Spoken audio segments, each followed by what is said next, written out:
It's Mrs. Whiskers! Thank you for clicking on our video. We appreciate your support. You're awesome! Hooray! Oh, please, enough, darling. The people get it. We love their love. Hello, world. I'm Elsa, but you already knew that, didn't you, darling? You're all so smart and beautiful people, aren't you? And here I thought I was the kiss ass. As I was saying, darling, I wanted everyone to remember that all these films, no matter how much we badmouth them, took more time and hard work than you can fathom. That's right, darling. It's unfathomable. It's what? Unfathomable. Unfathomable? Unfathomable. Unfathomable? Never mind, darling. It's hard work. That's all you need to know. So even though we don't speak too kindly of these films, they're all worth watching at least once, because only you can decide if you like them or not. I like to think that you might like what we dislike, just like you might dislike what we like to like. What? You might say, that's unmathable, eh? No. Stop. Just stop it. I'd like to welcome everyone to the MEGA CROSSOVER MASTERCLASS. Because we're gonna teach you a lesson about what not to watch. Aren't you forgetting something, darling? Some of these films are really hairy situations, like hairballs. I hate hairballs. No, darling. The other thing. Welcome to the spoiler ranking of the top 5 worst films of 2022 so far. Wonderful, darling. Roll the intro, Daddy. Mr. FLIXTER. Hello, world. It's Mr. FLIXTER, and I just love talking motion pictures. This week, I have a very special crossover episode. I'm going to be talking with Chris from Movies and Munchies, and we're going to talk about our most disappointing films from 2022 so far. But let's face it, these are some of the worst films that we've seen so far. But when people search stuff, they never search for most disappointing movies. But these are movies that we were either looking forward to and we were severely disappointed by, or we just outright just didn't like. So I'm going to go ahead and bring him in. Hey, Chris, how you doing? Hey, good, Chris. Thanks for having me on. I'm doing well. Oh, you're welcome anytime. Thank you for taking time out of your busy schedule to make this video with me. Oh, of course. I'm looking forward to this discussion. I love talking movies. And so, to talk with another person who really enjoys movies. And yeah, I think it's going to be fun. I'm curious what we have on our lists to see what we overlap on, or what maybe you didn't like that I liked, or what I liked and you didn't like, or however, I think it'll be a lot of fun. So. Yeah, I tend to have a strong controversial opinions. So some of my picks might shock you. Some of my picks you might agree with. Who knows? So let's start with you at your number 5. What do you have first? Okay. Well, just out of the gate, it's the remake of Texas Chainsaw Massacre that debuted on Netflix. Oh, okay. Yeah, now I loved the gore. I think the gore and the violence was outstanding. I thought that was probably some of the best stuff that I've seen in quite a while. But from a story standpoint, from a character standpoint, I couldn't wait for everybody to be killed fast enough. And one of the last kills in this was disappointing to me, because I wanted it to happen like within the first 10 minutes of the film. But yeah. But character decisions, just some of the logic that was used in this just made no sense to me, and it became very disappointing. But again, like the kills.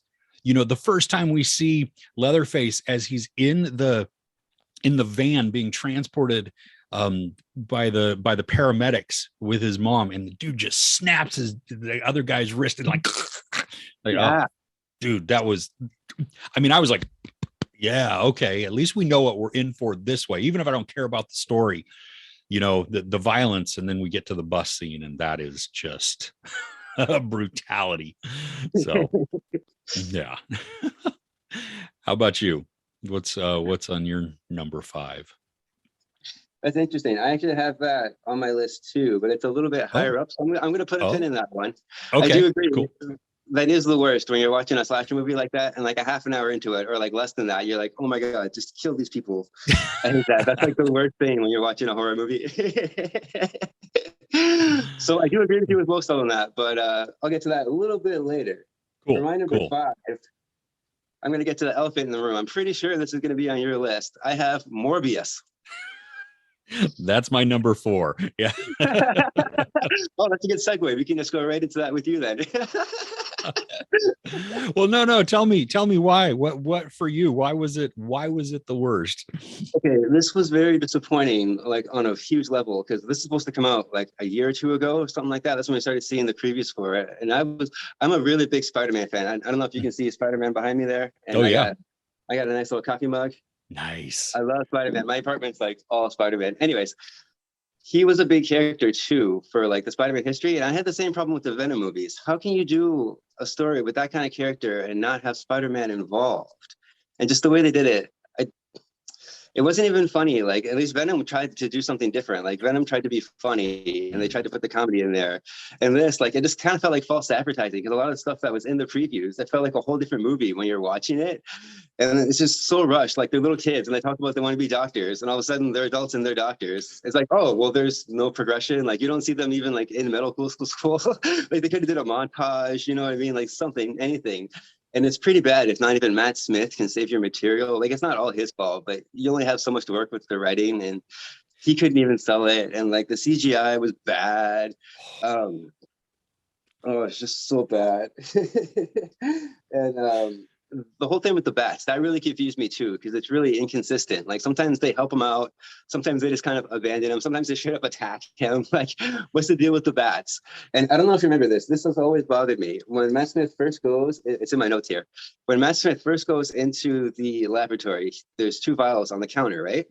And before that, Morbius took one, right? So that means there's 3 vials. What happened to that 3rd vial? Obviously, Matt Smith took the 2nd one. The 3rd one just kind of, you know what I mean? Like, what happened to that 3rd vial? Like, it's just gone. Did the girl take it? Or I don't know. I don't understand. It's just so problematic, and it's just so like there's so many plot holes too. Like a lot of character choices just don't make sense. They're supposed to be doctors. They're supposed to be smart. So yeah, that's my thing about Morbius. It's just abysmal.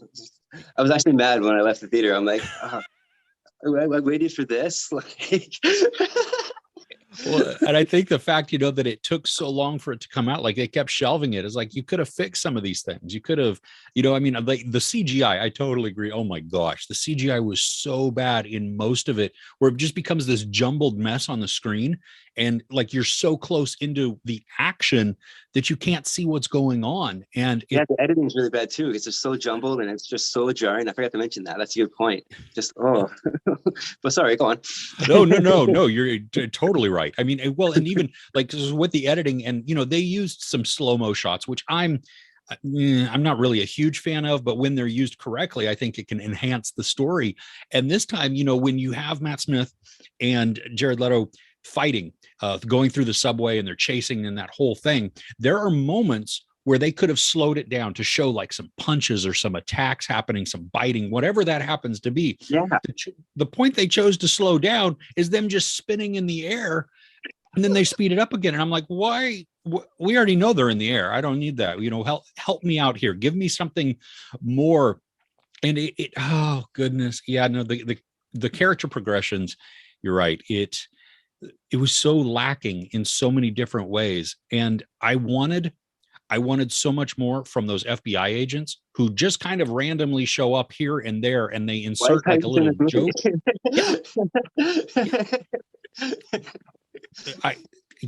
They were a waste. And then the throwaway lines, about how he was helped by Morbius's technology or his medicine and stuff like that.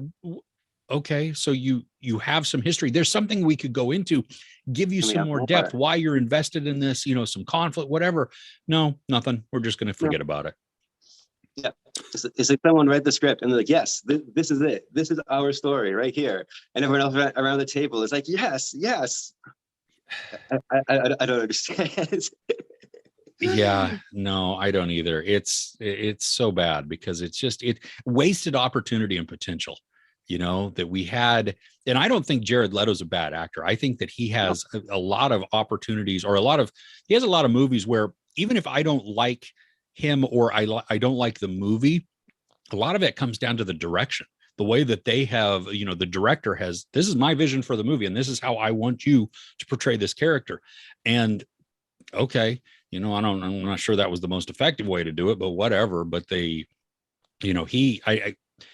it's easy to throw, I see a lot of things online or whatever that's, well, it's just Jared Leto's fault. Well, no, it's not. I mean, sure, could he have been better in certain aspects? Yes, but then that also falls to the director, and then what did the story look like to begin with? And the story was a mess. So I do give the actors credit, and none of them feel like they're just phoning it in. Like, they do feel like they're trying to make like the best movie that they could try, like they could do. But what you're describing, it sounds like Suicide Squad all over again. Like, he had this idea in his head for the character, but the director had this whole other vision. And then when Suicide Squad came out, I don't know if you remember, but Jared Leto was very mad when that came out because he thought he was going to be in it way more. So it's just it's not like the actor's fault. No, not at all. I agree with that. Totally. And it's pretty bad when CGI from nowadays looks worse than CGI from the 90s. Oh, yeah. Yeah, we should really be. Stuff from the 90s. Absolutely. So going into my number 4, I actually had Texas Chainsaw Massacre for that one. I was just waiting to nice at that point. And I think my biggest problem with this is the inconsistency, because it's supposed to be one of those requels and it's supposed to pick up after the first one, but the brother's not in it. Like, the father's not in it. Now Leatherface has a mom all of a sudden. Like, where did she come from? Like, what's her story? Like, they don't even get into that. You know what I mean?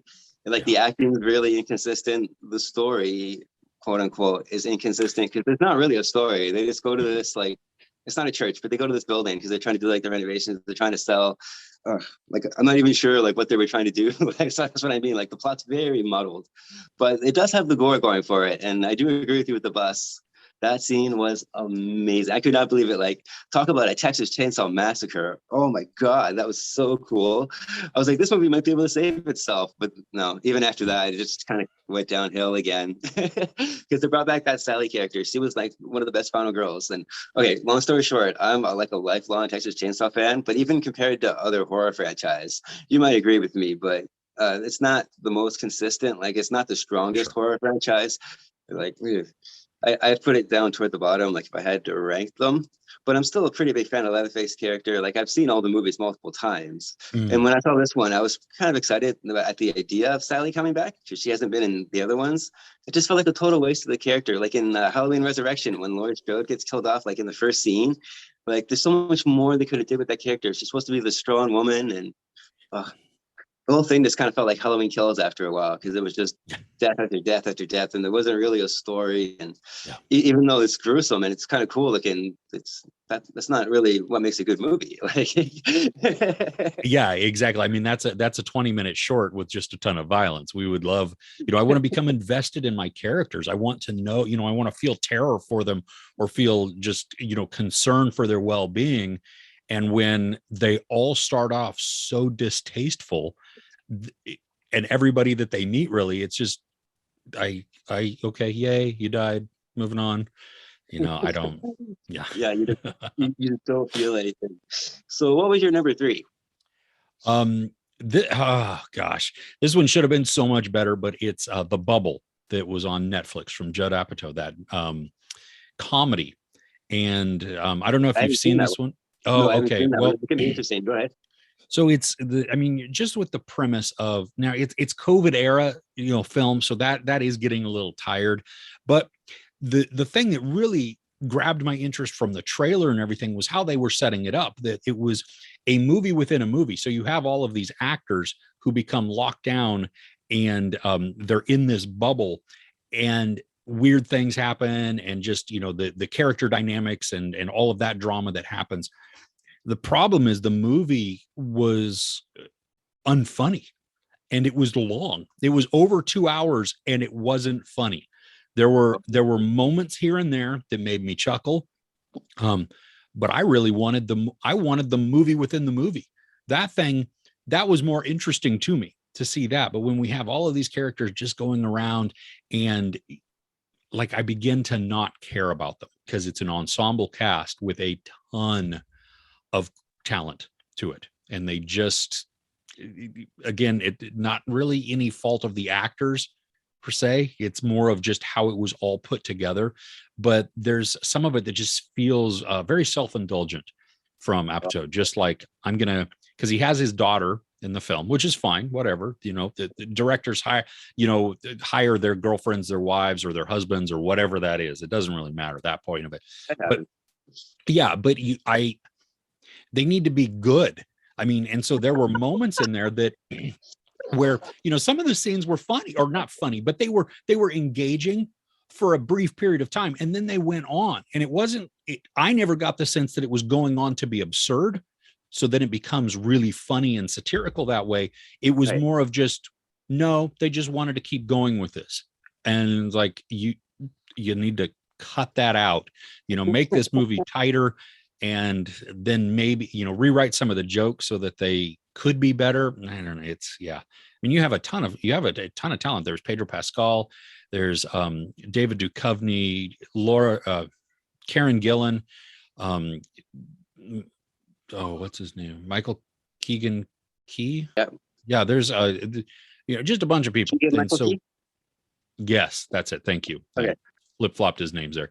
But so there, I mean, great amount of talent, and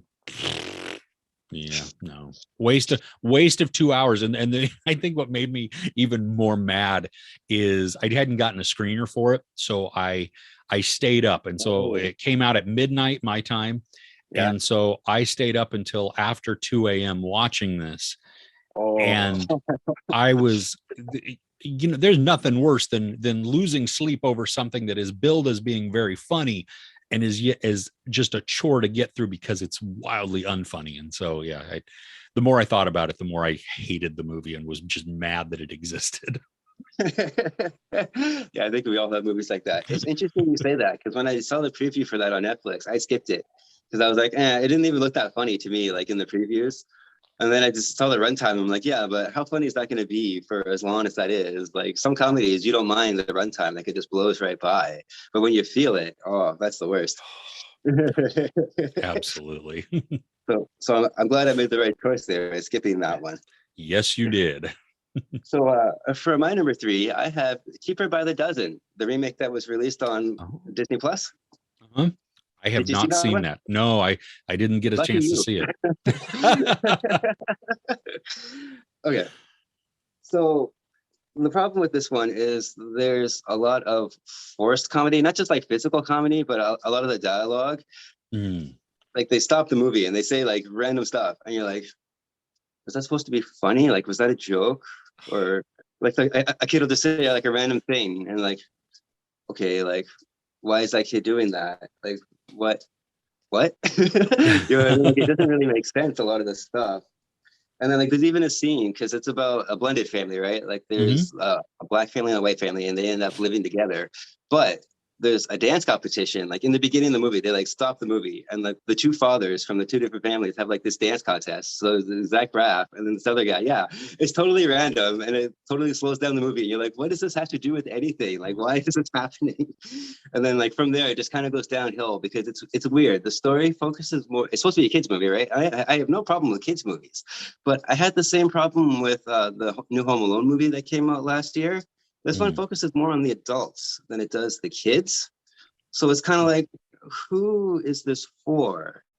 Because with the Home Alone sequel, it was all about the burglars, and that really confused me. I'm like, but what about the kid? And then you see the kid, and the kid's kind of a jerk anyways. So, and like, these kids are great though. That's the opposite thing. Like, I wanted more of these kids, but it's not really about the kids. You see them doing like funny shenanigans, but it's all just random, and they don't really have their own stories. Like, the one older kid does. He plays basketball. That's like the one thing you know about her. Like, they're all one-dimensional like that. Like, they have one trait. This kid's artistic. this kid plays basketball. This kid likes TV or video games or whatever. You know what I mean? Like they're not very. Yeah. It's not about the kids. It's more about like Zach Braff and Gabriel Union, which I thought was an odd like writing choice. So it was really hard to watch. It's really hard to get through.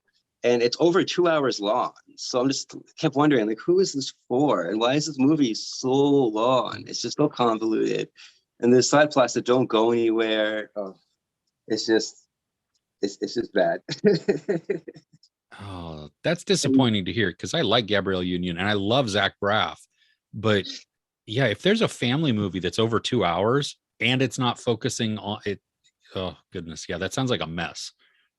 There's a lot of weird themes too. Like it's about racism and it's about racial profiling. And like they go to a country club and stuff gets stolen, so automatically they blame the black kid and stuff like that. But that never gets resolved. You never find out who the actual thief was. I'm like, but who was the thief? You don't find out. Like they leave so many things open. It's just like, what was the point of this movie? Why did they make this? You can't do that if you're going to have the social commentary about that and address that, which I think is great and important. You can't leave that unresolved. Yeah, that's about me so much. And the more I think about it, the more I think you couldn't just make something up. Like it's a sentence or two. Like you just have someone to say something to someone else. Oh, by the way, it was so and so from like the beginning of the movie. Like, I don't know, something. Give me something like that. Like don't just leave me hanging like that. Like it was just so. And it wasn't even funny too. There's a lot of physical comedy, but it's just really forced. And there's a lot of that whoa, whoa, whoa, whoa, like exaggerated. Like I like good physical comedy and I like good kids movies. Like there's a lot of good kids movies out there, like the original Home Alone movies, like because they plays for both kids and it plays toward the adults. You see both sides of the story there, and it's pretty equal. But for this, it's just so one-sided, and it's just so. And I'm not sure how many writers, but I'm pretty sure there's probably like 6 writers. Usually movies like this, there's like 6, 7 writers. And you see that in the credits, you're like, oh, what am I getting into? How many drafts of the script did they go through? You know what I mean? So what did you have next? Oh man, well, I'm glad I dodged a bullet there. So my next one, Deep Water. It was that Hulu original with Ben Affleck and Ana de Armas. From Adrian Lyne. Good grief, just so uninteresting. It told, like, there was no twist to it. There was nothing that subverted any of my expectations or any of the story. Like they said, they hinted, well, this is what it is, and then that's what it is. Oh, yuck. Okay, why? You have so much opportunity here to go very dark and very twisted, or to even make it very misdirecting and make it something that is not what we do expect. Anyway, I mean, so many different options to choose from, and they don't. And it's like, why you wasted all of this talent, you wasted all of this hype to give us this movie that is just absolutely straightforward. And then it's billed as an erotic thriller, and there wasn't anything sexy about it. It was just like, so it didn't know what it wanted to do. It was just so all the way around. And there's like the climax at the end has an opportunity to do a couple of different things, and it chooses to make the character do the stupidest thing possible, which ends poorly. And you're like, why did you do that? Okay, great. So now there's not even, oh gosh, I would just, again, another waste of time, a waste of potential. And, you know, it was billed as, oh my gosh, okay, so it's Adrian Lyne's comeback. It's been, you know, forever since we've had, what is it? With the rabbit. Oh my gosh, Glenn Close, Michael Douglas, my brain, it totally fell out of my head now. What's that movie? Do you know what I'm talking? Proposal? No, but it's the Fatal Attraction. Fatal Attraction. Okay. Fatal Attraction. Yeah. So yeah, exactly. Yeah. And so it just the movie again, it became that chore to sludge through, where I'm like, I don't really like any of the characters, which is fine, especially because they're billed to be not likable. Yeah. But but shouldn't there be some kind of twist or some kind of redemptive moment or something where we can go, well, they get theirs in the end? None of that happens. There's nothing. Yeah. Ugh, just, yeah. Did you get a chance to see this one? No, I didn't see this one. I skipped it because same thing. I saw the preview. It just didn't really interest me. I'm like, well, maybe one day, like when I'm just binging stuff and I find random movies, I'll probably watch it. But I'm glad I dodged a bullet with that one. Thank you for the warning, because even like from the previews, I could tell like the acting wasn't that great for like that caliber of actor, which means that they probably weren't that invested in the project. Like, I don't know if they were producers or anything like that, but you can tell when actors don't really care that much when they're not really giving their full performance. When you see them act, you know when they're acting. You know what I mean? Yes, exactly. So I'm glad I skipped that one. For my number 2, I have Moonfall, the Ronald Emmerich disaster flick. I didn't get a chance to see this. Oh, it was a disaster, that's for sure. Okay, first of all, this plot is way too overconvoluted. From the previews, it just looks like the moon's like exploding, right? And people have to deal with it, right? No, the moon is full of, okay, spoiler warning, you're probably not interested in seeing the movie anyways. So no, it's good. There's little nanobots inside the moon. And it's kind of like those little nanobots from Big Hero 6. You've seen that movie, right? Oh, yeah. It's kind of like that. They move around like that. They form different shapes, and they form like Doc Ock arms. And then they take down like spaceships and stuff like that. And this advanced alien race is trying to take out like the moon for some reason, but that's not really fully explained. So it feels like a mix between like Deep Impact, and then it feels kind of like Independence Day. But it's one of those movies that can't decide what it's trying to be, kind of like what you described for that Deep Water movie that you just talked about. Yeah. And that's a big pet peeve of mine, when movies can't commit to what they're trying to be. Like, you have this idea. If you really believe in your vision, just go for it. And some of the best movies, in my opinion, do that. And it's way too overconvoluted. There's a lot of side plots, again, that don't add up to anything. There's way too many characters in this movie. Like, it's hard to keep track of the characters after a while. So when people end up dying from all this disaster and the tragedy, it's like, wait, who was that person? Who were they connected to? Why do they care? And I don't know what Ronald Emmerich's deal is, but he's got like this obsession with father-son relationships, and that really, it tries to be the heart of the film, but in my opinion, it really slows the film down, and it really it stops the film. Like, it really, because there's a lot of stuff going on with Patrick Wilson. Patrick Wilson's in it. Oh, sorry. Yeah. He's like an astronaut, right? And in the beginning, he's in this horrible accident, but he gets blamed for it. And like NASA totally shuns him and blacklists him. And he's like a rogue astronaut now, which I didn't know that was a thing until this movie came out. yeah. I got my own spaceship in the back. Yeah, exactly. And then you got the whole thing like with his son, and it just feels like it's out of nowhere. Like, it just feels so tacked on, and it's like, okay, this is just filler. Like, you made this, you put this in the movie just so you could have like a 2-hour movie. It's just one of those filler kind of situations. Halle Berry's in it too, and she gives a really underwhelming performance, and she's very underutilized too. Like, it's really disappointing when you see someone like that, and it's like, why did you say yes to this? Like, what did you see in this movie? Yeah, well, and you wonder how much larger was the role, or did it cut down, or through when they sign on to then what it actually, once they get to shooting and everything, you realize like, oh, well, I'm here for 3 scenes. Great. And, yeah, because like, you got there and she's like, oh, this is what I got myself into. Like she's in the beginning for a little bit, and like, it's more like an extended cameo. That's what it feels like. It's just so few and far in between. After all, I kind of forgot that she was in it, and I actually forgot she was in it now when I was looking through my notes. I was like, oh yeah, Halle Berry was in this. That's not good. And like the CGI is not that great too. Like, there's this scene with like this huge tidal wave that was in the preview, and it looks pretty cool in the preview. But when it actually crashes down onto the city, it kind of looks like PS3 graphics or like PS2 graphics, like old video games. So this whole time, like, it says one thing after another and after another, and you're just like, oh, is this movie gonna get any better? And then I kept checking my watch too, like, because it's just one of those things that kind of drags and drags and drags. So, oh yeah, that's Moonfall. All right. So my guess is that did you go and see that in the theater? No, I saw it on Amazon Prime. Oh, okay. Okay. I at least waited for it to start streaming, and I didn't have to pay extra for it. Because even like, I'm not a huge Ron Lemmer fan, and I was really disappointed with the Independence Day sequel. I thought Mm. maybe there's hope for it, like, because maybe it might be good. And no, because I did like The Day After Tomorrow, and I did like there was another movie that they did. Oh yeah, the first Independence Day. Duh.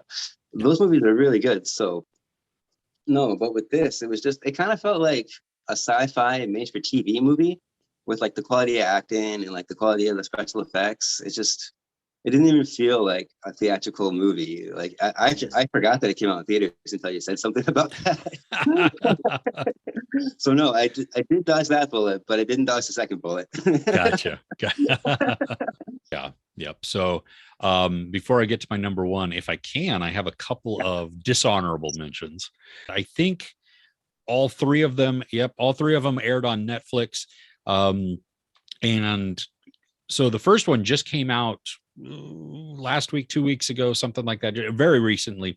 It's a Rebel Wilson comedy, and I'm going to put comedy in air quotes there because it's called Senior Year, and it had a lot of potential. It could have been really, really good and impactful. The story elements were there. They just chose to make Rebel Wilson the one-trick pony. She's her character from Pitch Perfect with, then a little bit of like Bring It On and Never Been Kissed. I mean, it's Never Been Kissed. That whole movie where you have somebody, much older going back to high school and trying to relive it didn't work. Unfortunately, the best part of the movie comes at the very end. And that's when it has like the most emotion. It has most of this just great character learning, character growth. And then in the midst of that, they do something stupid with the characters that just breaks everything that they just were building up again. And so it's like, why did you? Okay, I'm done with you.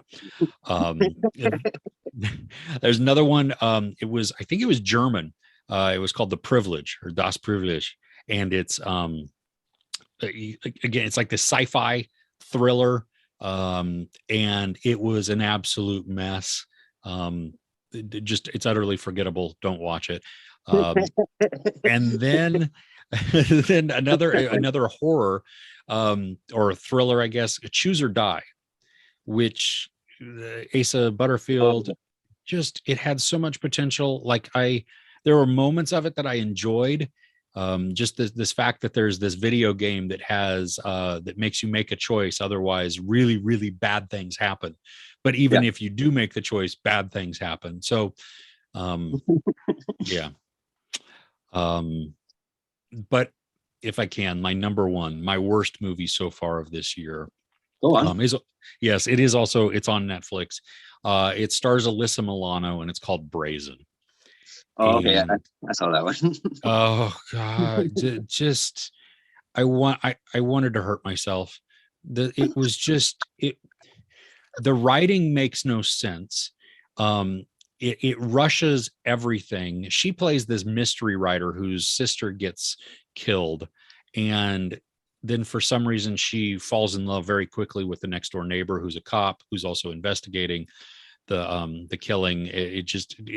None of it makes sense. Alyssa Milano gets herself inserted into the investigation by a couple of lines of dialogue that the chief is like, yeah, that makes sense. Go for it. You're on the team. What? You're on board. Yeah, exactly. I think it was under 2 hours, thankfully, but it was just an absolute chore to get through. There was nothing redeeming through this movie that you don't care about the characters. The progressions are very rushed. And so when there should be something creepy or weird or dramatic, it doesn't come off that way. And this one needs to be avoided at all costs. I found there was no chemistry either between the actors. Like everyone was just so wooden and so forced, and like it's like they really had to fight just to get through their own dialogue, which is really bad. Like I have to read this. Like this is my lines. Like it's just I don't even know where to start with that one. It's just such a mess. I don't even know why I watched it. And it's like, yeah, this one looks cool, I guess. I don't know. I used to watch Charmed. I kind of like Alyssa Milano. I got nothing against Sure. her. Not a bad actress. She's just not good in this. Yeah. This movie is just Bad poo. actors and people that aren't good in certain projects. You know what I mean? Like, Yep. yeah, I have to agree with you on that one. For my number one, I don't know if you've been watching my channel, but this movie has the lowest grade that I've given so far. And this movie, to this day, I've only seen it once, and it's still, I think about it all the time, and it just drives me nuts. It makes me so angry, and that is Batman. I hated this movie. Yeah. The Robert Pattinson one that just Yes, absolutely. okay. Come on, tell me why. Why? Oh my god. Okay. Let's walk through this. I've only seen this once, but I know this movie really well, just purely out of spite. From that first scene with the Riddler, I just kind of put my head down and I'm like, is this what it's gonna be like? Like, is this really like, oh? And then it just goes from there. It shows that scene on the rooftop, which I felt was kind of unnecessary. And then it just goes on. It just feels like a rehash of Seven and like the Saw movies. It just feels so forced and it's so contrived. I didn't like this take on the Riddler at all. Like, I know the Riddler's a killer, and I played the Arkham games and I know that he can do like these massive traps and he's really complicated and elaborate and stuff like that. But just the way that he goes about doing things, this like a lot of these things I found really questionable for the Riddler. And I'm one of these people that has grown up with Batman, and the Riddler's my favorite Batman villain. Okay, I'm getting ahead of myself. I feel like the Riddler wouldn't just turn himself in like that, because he would pride himself on defeating the Batman single-handedly, and he wouldn't really get himself involved with the politics. The whole plot with the Rat, I thought, felt like a total, it felt so derivative of the Gotham TV show. I don't know if you watched that at all, but the whole show is about the Penguin, and it's all about like the underbelly of Gotham City, and it's all about the corruption. Like, we've done this before. You've been advertising for the last 2 years, like you want to make this bold original movie, and then you just do the same thing that we've been seeing already for like 5 seasons of this show. And even the Riddler in that show is done so much better because he's maniacal. He's more of a mastermind. He takes pride in his work. The whole thing with how he put those people into those like basically saw traps, and then it just kind of sends Bruce Wayne a bomb in the mail. That was really lame to me. Like, I don't understand that at all. Like, why does he get less treatment than anyone else if you want to get him so badly? And then you're going to complain like he was the one that got away. Like, you didn't even try to go after Bruce Wayne. Like, you would have realized who Batman was when you capture Bruce Wayne, and Batman doesn't come to save him. That's what I mean. There's a lot of plot holes in this that I keep thinking about it. And the more I think about this movie, the more it just frustrates me and the more it just angers me, because like, I get it's Batman's second year. And he's not that great of a detective, but he's not really good at being Batman at all. Like, even like, I don't get why everyone's so afraid of him. Like, in that first act, I'm like, okay, people are scared, but why? Like, what has he done? Like, you know what I mean? Like, this doesn't really establish the character very much. It's just like, okay, here's Batman in the second year. And you see him make all these mistakes. It's like, okay, but when is he going to be Batman? And then you have the whole thing with the whole vengeance thing. That just felt so contrived too. Because I kind of called that from the beginning. I'm like, let me guess. Other villains are going to say they're vengeance. And he's going to be like, oh, that's wrong. I shouldn't be like that. And sure enough, that's what happened. And I found the riddles to be so easy. Like, it made me wonder, how can these people have such a hard time with this? Like, what happens to politicians when they die? He lies still. Like, really? You couldn't figure that out? I think one of the riddles was something like, what's black and red and dead all over? I was like, really? Like, are you even... I facepalmed in this movie so many times. And the last hour just felt so unnecessary because, again, the Riddler's more of one of those self-indulgent characters. Like, he's really narcissistic. He thinks he's the best at what he does. And he thinks he's the smartest person too. And the reason he targeted Batman is because Batman was one of the first people that could match wits with him. Like, he's one of the first people that could actually solve these really super complicated riddles. And I mean, like, riddles that actually make you think. These ones here, it's just, I don't understand the difficulty. I don't understand why is Riddler a YouTuber? Why is he trying to rally people? Like, you know what I mean? Like, all these things, it just doesn't feel like the Riddler. Like, this, I don't think they did justice to the character at all, which is ironic because the theme of the movie is all about justice. No, I don't get why Penguin's in this movie at all. That just felt like filler. That just felt like such a waste of time. Like, yeah, he's gonna have his own show, but they already had an awesome Penguin Catwoman movie, two of them actually, if you want to count 1966. But like, at least in those, it made sense.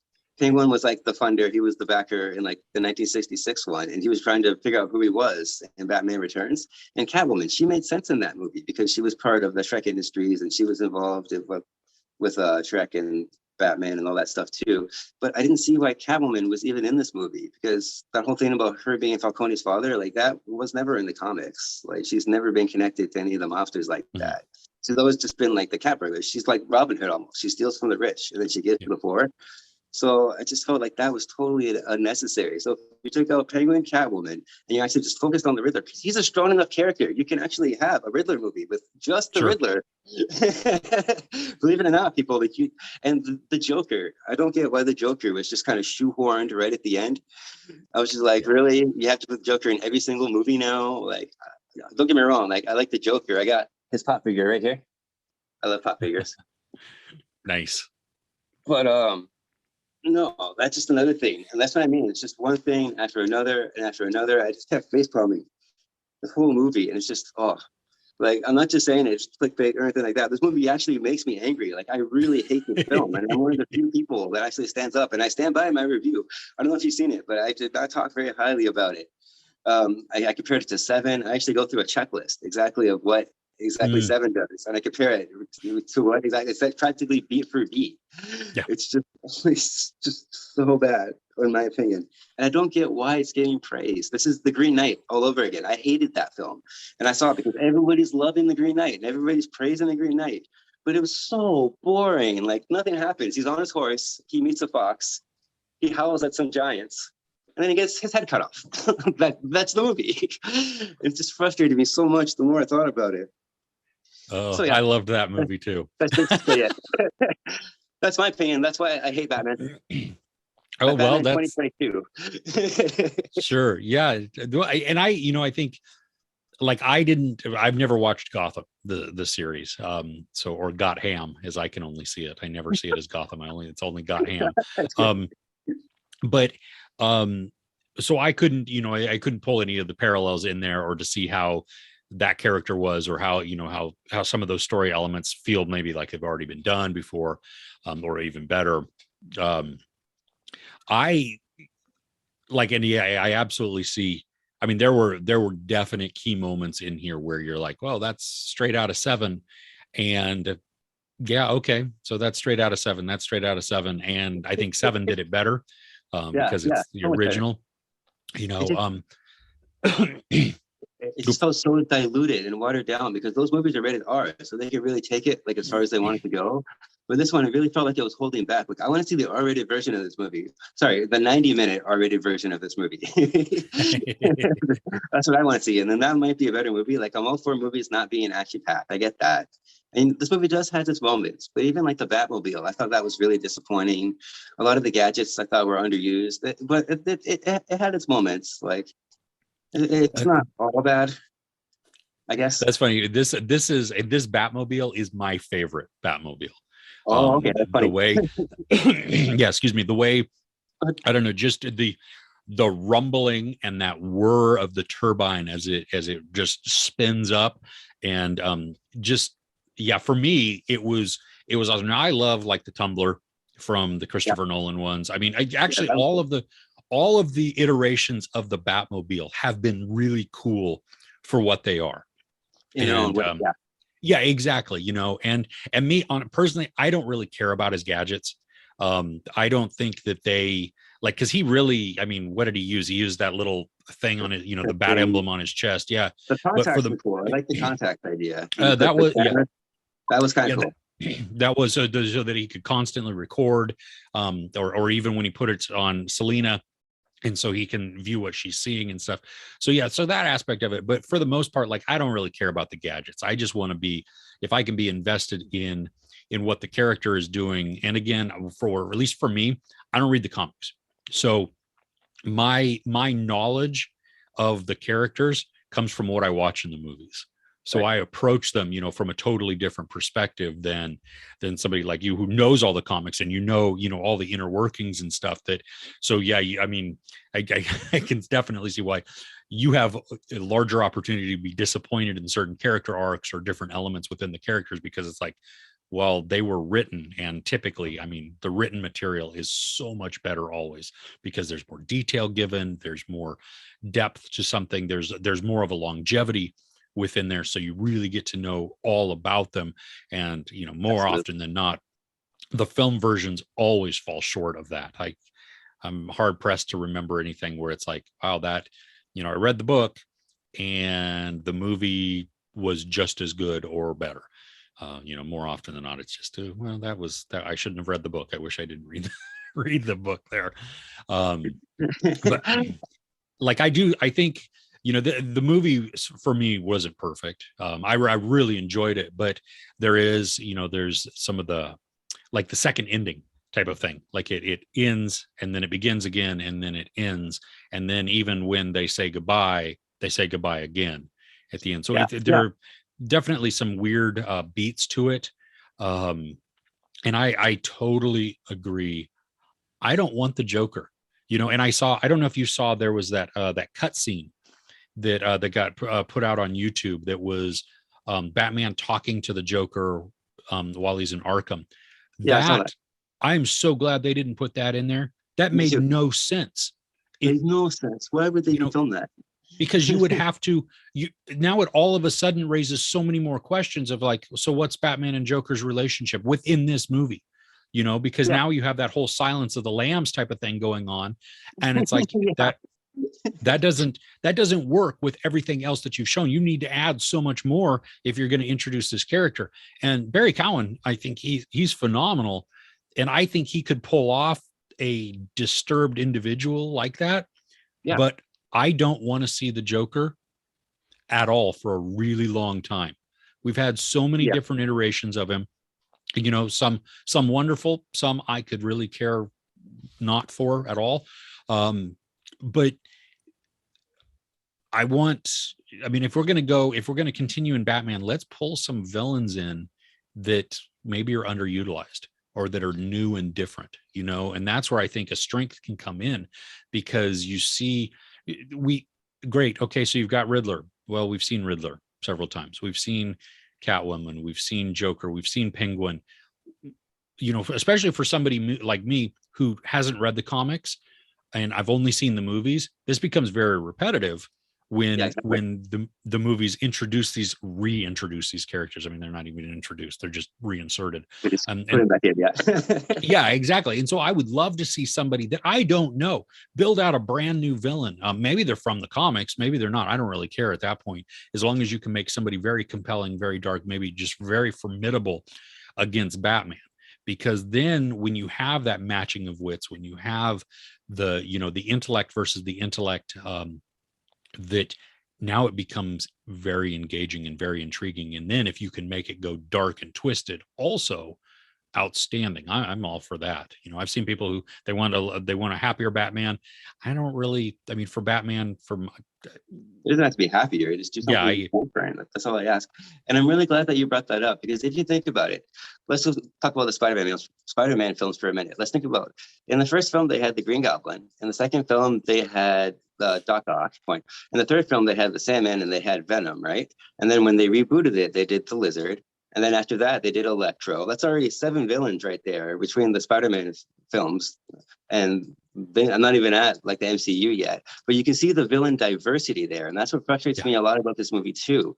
Batman, aside from Spider-Man, is some of the best villains in comic books, and they just don't use them.